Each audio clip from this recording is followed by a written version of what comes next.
퇴직금 6억, 노후자금 전부를 주식에 걸었던 70대 가장. 하루아침에 빈털터리가 되어 삶을 포기하려 했습니다. 그러나 믿기 힘든 마지막 반전이 기다리고 있었습니다.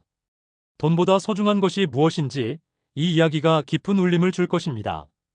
사연 시작 전 구독과 좋아요 버튼 눌러주시면 사연의 재미가 2배가 됩니다. 사연 이야기 시작합니다. 제 이름은 김용수입니다. 올해 72살 평범한 회사원으로 살다가 몇 년 전 은퇴했습니다. 이 나이에 이런 이야기를 털어놓는 게 부끄럽기도 하지만 혹시나 저와 같은 실수를 하실 분들이 계실까봐 용기를 내어 말씀드리려 합니다. 은퇴 후 제 손에는 평생 모은 돈이 있었습니다. 5억이 넘는 퇴직금과 노후자금이었죠. 처음엔 이 돈으로 조용히 여생을 보내려 했습니다. 아내와 함께 소소한 여행도 다니고 손자들 용돈도 주면서 평범하게 살아가려 했어요. 하지만 마음 한켠이 계속 불안했습니다. 물가는 오르는데 은행 이자는 너무 낮았거든요. 그러던 중 주위에서 하는 말들이 귀에 들리기 시작했습니다. 요즘 주식 안 하면 바보예요. 김 선배님도 이제 시작하셔야죠. 한 번만 잘 잡으면 몇 배로 불어나니까 한번 해보세요. 저희 아버지도 70에 시작해서 대박 났다고 하더라고요. 처음엔 아니야, 난 그런 거 안 해라고 했지만 점점 마음이 흔들리기 시작했습니다. 특히 아파트 경비실에서 만나는 이웃 할아버지가 매일 자랑하는 수익률을 들을 때마다 욕심이 생겼어요. 어제 100만 원 벌었어요. 이런 식으로 하면 1년에 몇 천만 원은 기본이에요. 그 말을 들을 때마다 제 마음속 어딘가에서 작은 목소리가 속삭였습니다. 나만 바보같이 은행에 돈을 묻어두고 있는 건 아닐까? 결국 저는 증권계좌를 만들었습니다. 처음엔 조심스럽게 1천만 원 정도만 넣어봤어요. 그런데 운이 좋았는지 첫 주에 200만 원을 벌었습니다. 그때의 기분이란 마치 새로운 세상을 발견한 것 같았어요. 이거 별거 아니네. 왜 진작 안 했을까? 그 뒤로는 걷잡을 수 없었습니다. 1천만 원이 5천만 원이 되고 5천만 원이 2억이 되고 결국 6억이 넘는 모든 노후자금을 주식에 쏟아부었습니다. 아내도 모르게 말이죠. 며칠 동안은 정말 행복했습니다. 매일 아침 일어나자마자 핸드폰으로 주식 앱을 켰어요. 빨간 불이 올라가는 차트를 보며 제 인생도 다시 빛나는 줄 알았습니다. 마치 제가 투자의 귀재라도 된 것처럼 느껴졌거든요. 여보, 요즘 기분이 좋아 보이네요. 응, 그냥 건강해서 그런가 봐. 아내에게는 그렇게 둘러댔지만 사실 머릿속은 온통 주식 생각뿐이었습니다. 뉴스도 경제 뉴스만 보고 유튜브도 주식 관련 채널만 봤어요. 그때의 저는 정말 세상을 다 가진 것 같았습니다. 그런데 그것도 잠시였어요. 어느 날 아침 평소처럼 주식 앱을 켰는데 뭔가 이상했습니다. 모든 차트가 파랗게 물들어 있었어요. 처음엔 일시적인 조정이라고 생각했습니다. 이런 날도 있지. 곧 올라갈 거야. 하지만 그날 오후부터 상황이 심각해졌습니다. 갑작스러운 악재로 주식 시장 전체가 폭락하기 시작한 거예요. 어제까지만 해도 수익을 보고 있던 제 계좌가 하루아침에 반토막이 났습니다. 괜찮아. 다시 올라갈 거야. 팔지만 않으면 돼. 그런데 그 다음 날도 계속 떨어졌어요. 반토막이던 것이 13로, 13이던 것이 15로. 결국 5억이 넘던 제 노후자금이 몇 천만 원으로 줄어들었습니다. 패닉에 빠진 저는 급하게 손절매를 했어요.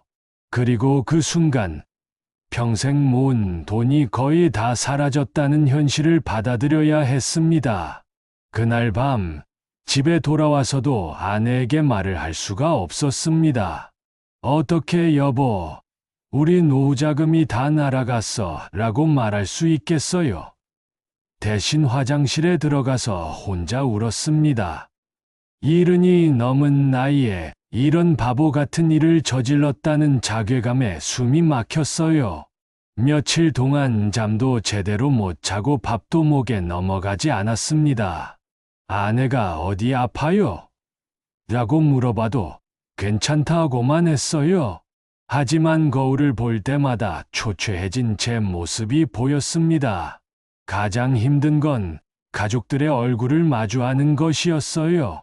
아내는 물론이고 주말에 놀러 오는 자식들과 손자들을 볼 때마다 죄스러웠습니다. 이 사람들의 미래도 내가 망쳐버렸구나 하는 생각이 들었거든요. 아버지, 안색이 안 좋으세요? 병원에 가보셔야 하는 거 아니에요? 아니야, 괜찮다. 그냥 좀 피곤해서 그래. 자식들에게도 거짓말을 해야 했습니다. 어떻게 아버지가 너희들 유산까지 날려버렸다고 말할 수 있겠어요? 밤마다 잠자리에서 뒤척이며 자책했습니다. 내가 왜 내 나이에 이런 짓을 했을까? 후회와 절망 속에서 제 삶은 완전히 무너져 내렸습니다. 그런 제가 언제까지 버틸 수 있었을까요?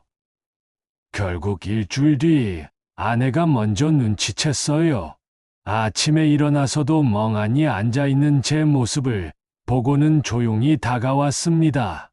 여보, 뭔 일 있어요? 아니야, 아무것도. 거짓말하지 마세요. 결혼한 지가 몇 년인데 당신이 이상한 걸 모를 줄 알아요. 결국 모든 걸 털어놓을 수밖에 없었습니다. 주식에 손을 댔다는 것부터 시작해서 모든 노후 자금을 잃었다는 것까지. 말하는 내내 아내의 표정을 참아 볼 수가 없었어요. 한참 동안의 침묵이 흘렀습니다. 저는 아내가 화를 내거나 절망할 준비를 하고 있었어요. 그런데 아내는 예상과 달리 조용히 제 손을 잡았습니다. 당신, 돈이 전부는 아니에요. 하지만 우리 아직 살아있잖아요. 건강하고 자식들도 다 잘 크고 처음부터 다시 시작하면 돼요. 그 순간 눈물이 쏟아졌습니다. 분노나 실망 대신 따뜻한 위로를 해주는 아내가 고마웠고 동시에 더욱 죄송했어요. 이런 좋은 사람을 이렇게 실망시켰다는 생각에 가슴이 미어졌습니다. 처음엔 아내의 위로도 귀에 잘 들어오지 않았습니다. 돈을 잃은 충격이 너무 컸거든요. 하지만 아내는 며칠 동안 계속 제 곁에 있어 주며 조용히 힘이 되어줬어요.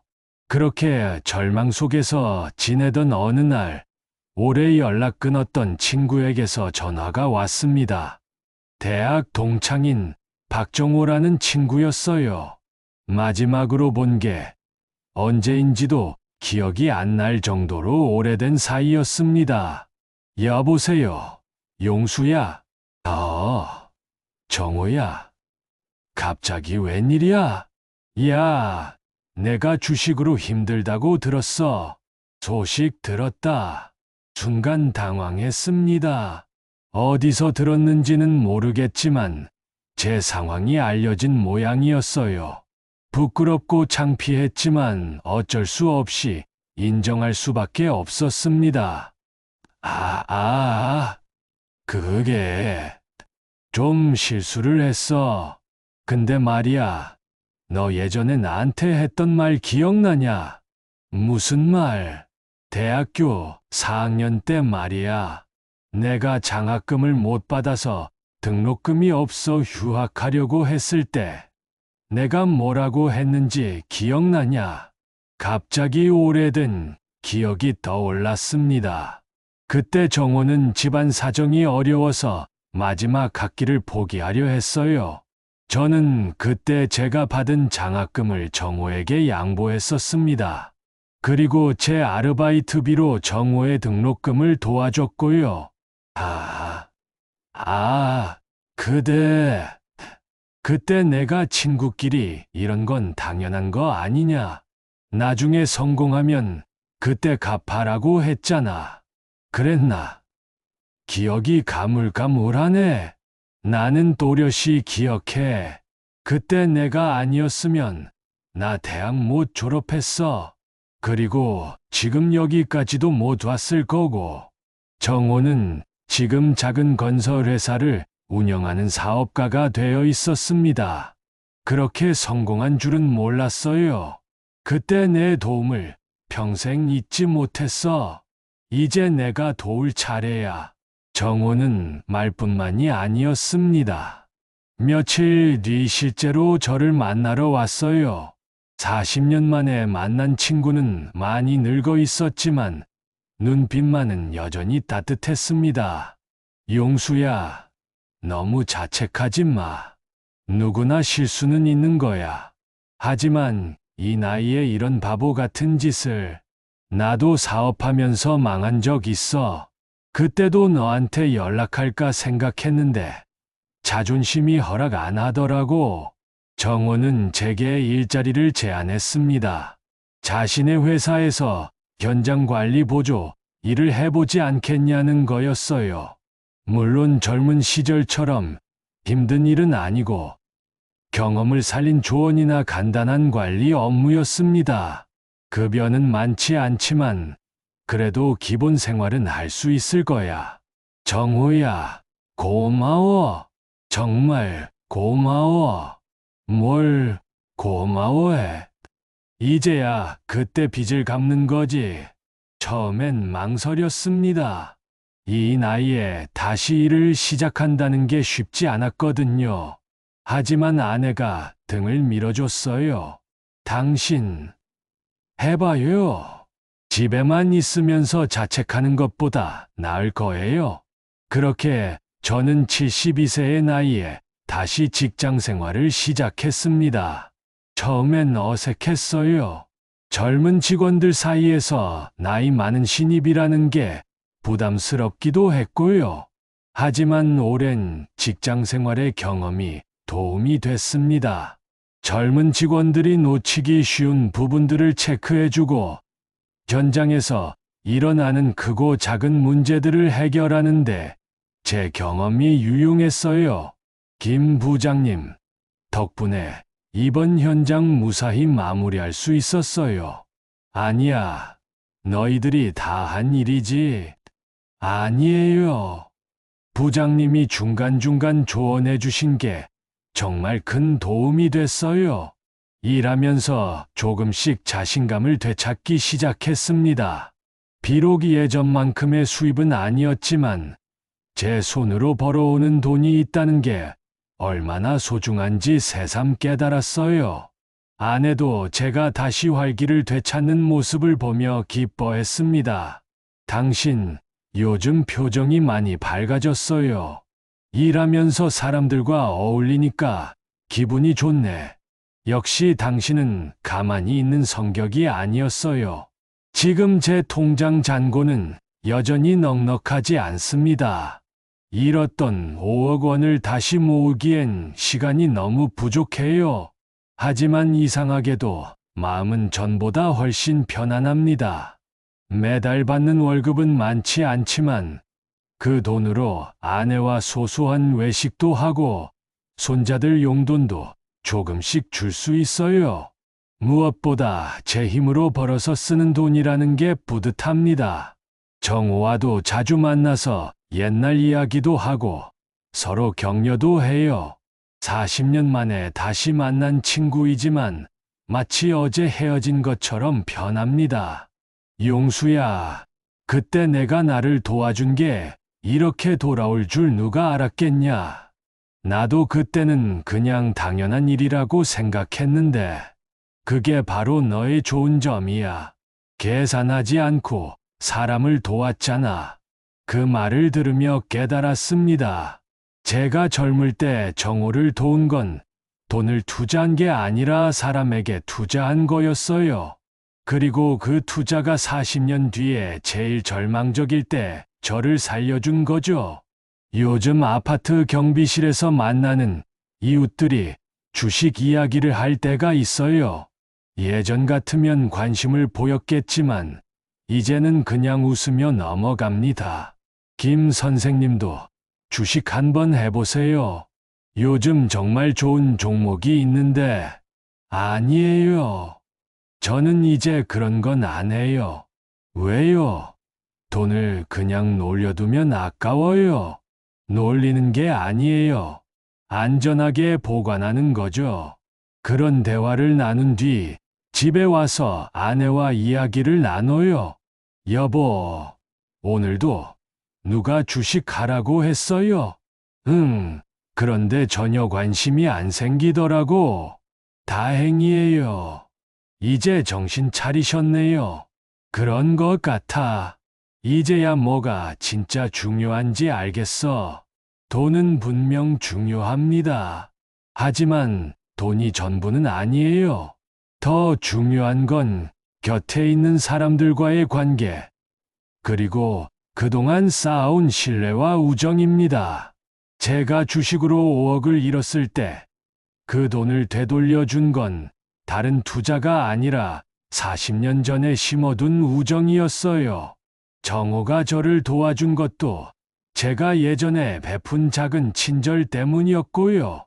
지금도 가끔 만약 그때 주식을 안 했더라면 하는 생각이 들 때가 있어요. 하지만 그런 후회보다는 앞으로 어떻게 살아갈지에 대해 더 많이 생각하려고 해요.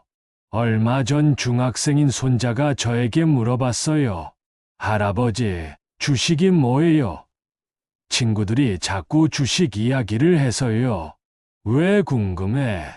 친구가 자기 아버지가 주식으로 돈을 많이 벌었다고 자랑하더라고요. 그 순간 저는 제 경험을 들려줄지 말지 고민했어요. 하지만 결국 솔직하게 이야기해 주기로 했습니다. 할아버지가 실제로 경험한 이야기를 해줄게. 손자에게 제 실패담을 들려줬어요. 물론 너무 무섭게 하지 않으려고 조심스럽게 말했지만 중요한 교훈은 빠뜨리지 않았어요. 할아버지, 그럼 주식은 절대하면 안 돼요. 절대하지 말라는 건 아니야. 하지만 꼭 기억해야 할 게 있어. 뭐요? 돈은 잃으면 다시 벌 수 있지만 사람과의 관계와 신뢰는 한 번 잃으면 되돌리기 어렵다는 거야. 손자는 고개를 끄덕이며 진지하게 들었어요. 그리고 욕심을 부리면 안 된다는 것도 기억해. 할아버지가 바로 그 욕심 때문에 큰 실수를 했거든. 요즘 제 일상은 단순합니다. 아침에 일어나서 간단한 운동을 하고 회사에 가서 일을 해요. 퇴근 후에는 아내와 함께 동네를 산책하거나 TV를 보며 시간을 보냅니다. 주말에는 자식들이나 손자들이 놀러 와요. 예전처럼 큰 용돈은 못 줘도 함께 시간을 보내는 게 더 소중하다는 걸 알았어요. 할아버지, 이번에 시험 잘 봤어요. 그래. 우리 손자 정말 잘했네. 할아버지가 치킨 사줄게. 와, 감사해요. 손자의 밝은 웃음소리를 들으며 생각해요. 이게 진짜 부자구나. 은행 계좌에는 예전만큼 많은 돈이 없지만 제 주위에는 소중한 사람들이 있어요. 아내, 자식들, 손자들, 그리고 다시 만난 친구까지. 이 사람들과 함께하는 시간이 어떤 돈보다도 가치 있다는 걸 이제야 깨달았습니다. 가끔 정호가 전화를 해서 안부를 물어봐요. 용수야, 요즘 어떻게 지내? 잘 지내지? 너는? 나도 잘 지내고 있어. 그런데 말이야. 다음 주에 시간 되면 만날까? 좋지. 만나자. 그런 통화를 하고 나면 마음이 따뜻해져요. 돈으로는 살 수 없는 우정이 얼마나 소중한지 새삼 느끼게 됩니다. 지금 저는 다시 시작하는 인생을 살고 있어요. 72세에 시작하는 새로운 인생이지만 절망적이지 않아요. 오히려 진짜 중요한 게 무엇인지 알게 되어서 더 충실한 것 같아요. 제 이야기가 누군가에게는 교훈이 되고 누군가에게는 위로가 되었으면 좋겠어요. 실수는 누구나 할 수 있지만 그 실수에서 배우는 것이 중요하니까요. 그리고 무엇보다 돈보다 소중한 것들을 잃지 마시기 바라요. 한번 잃으면 되찾기 어려운 것들 말이에요. 사연 재밌게 들으셨나요? 구독과 좋아요 잊지 마시고요. 댓글로 여러분의 생각을 나눠주세요. 다음 영상에서도 더 감동적이고 흥미로운 이야기로 찾아뵙겠습니다. 함께 해주셔서 감사합니다.